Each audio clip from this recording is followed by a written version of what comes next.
As violent protests continue for a fifth consecutive night, security has been tightened in Paris and other cities in France. Tense atmosphere continues after the funeral of the teenager on Saturday who was fatally shot by police in the Paris suburb earlier this week.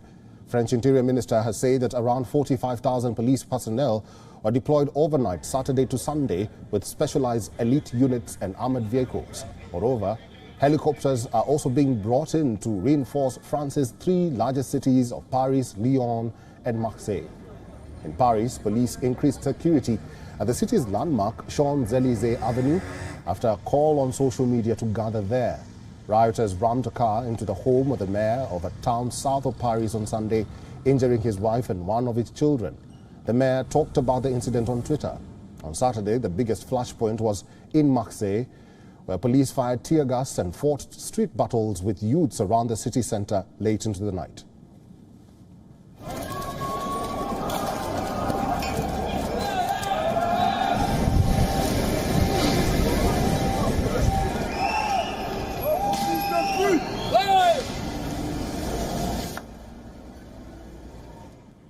The Interior Ministry says 1,311 people had been arrested on Friday night, the highest figure since the violent protests began.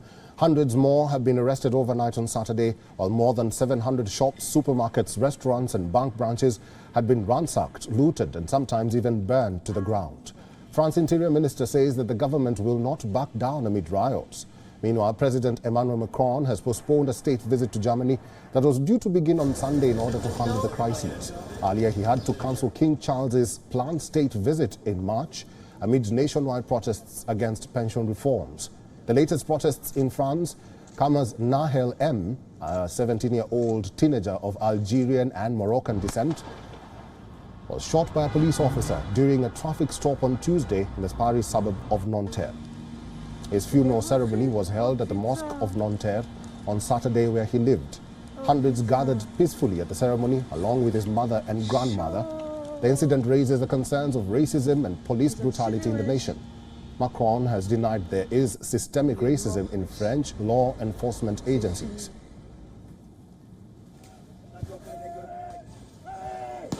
Let's talk more about the turmoil in France. Anne-Elisabeth Motet is a journalist and columnist at the London Telegraph. She joins us directly from Ground Zero in Paris. Anne-Elisabeth, welcome to the program, and it's good to see you. Thank you, and very glad to be back on. Now, the Prime Minister was asked if the government could impose a state of emergency. She said they were looking at all options with one priority, restoring order throughout the country. Is a state of emergency highly likely at this point, considering the intensity of the riots? I would say there's a difference between a state of emergency and deciding on some local curfews, which look like they might be the next choice available. There were slightly fewer riots yesterday night. The day before, there had been 1,300 arrests, and this time there was about almost 800, which, is still not optimal, but it's slightly better. A state of emergency would liken that crisis to terrorism, which opens all sorts of questions, including legal. But deciding that in some areas there's a curfew decided might bring a solution. The government is trying to sort of keep an even keel over this one, and it's possible, but it's not. It doesn't look yet like it's going to be decided. If anything tragic should happen, and we all hope not, that would change everything. Anne-Elisabeth, this is another round of protests that Emmanuel Macron is witnessing as president. What could be, or what could he be doing wrong? What are his critics saying? What do these protests say about his leadership? To some extent, I would say that those protests are more against France in general than the other, because the ones we saw 4 years ago now was the yellow vests, and the yellow vests were saying life is difficult. We in forgotten small cities in the provinces are not listened to. We have jobs and yet we're poor. You tell us that we have to do our bit for the planet, but that means we cannot take go to our jobs in the morning and take our kids to school, and you're not listening to us. That was really sort of the countryside and small places saying you're not listening. And that was very, very against Macron. And then you got the protest about the pensions reform. And that again was against Macron and his government, because it was felt that, again, he did not understand the conditions in which people not so much didn't want to retire 64 instead of 62, but with the system by which you get assigned full pension, it meant more like from 67 to 69.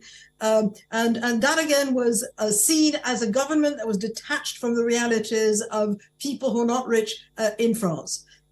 This is entirely different. These are riots that are conducted by, it started with a tragic incident, but then you've got accusation of systemic racism in France, which really is not quite true. There is racism in France. Unfortunately, there happens to be racism in lots of countries. It's not a good thing. But saying that the French police is to be likened to the American police is a complete mistake. In America, the police killed last year 1,200 people. In France, it was 7. It was 7 too many. But in a country that's 1/4 of the size of the United States, you can see the difference. And every single time, the culprits were taken to justice. And this does not take into account the number of policemen who were killed by people in various situations.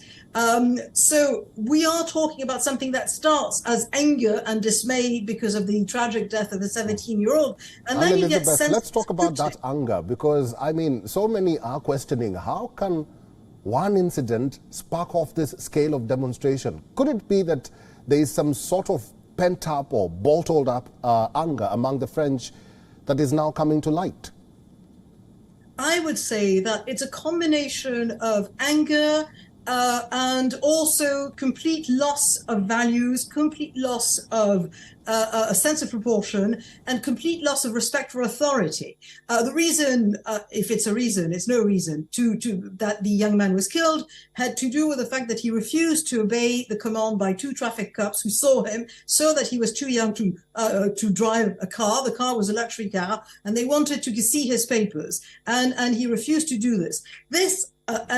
Refusal to obey police happens 26,000 times a year. There is complete lack of acceptance that in an organized state you have authorities. You saw these people. I mean, you have left-wing MPs like Sandrine Rousseau who say they're hungry, and they were looting Apple stores. Right. They were stealing, they were torching cars. They were burning their own schools. They were burning libraries, buses, bus stations, post offices. And that's more a society problem, I should say, than a problem of racism. All right, let's end this discussion here. I've been talking to Anne-Elizabeth Motet, a journalist and also columnist. Anne-Elizabeth, thank you very much for giving us time and for talking to WION World is One. Thank you.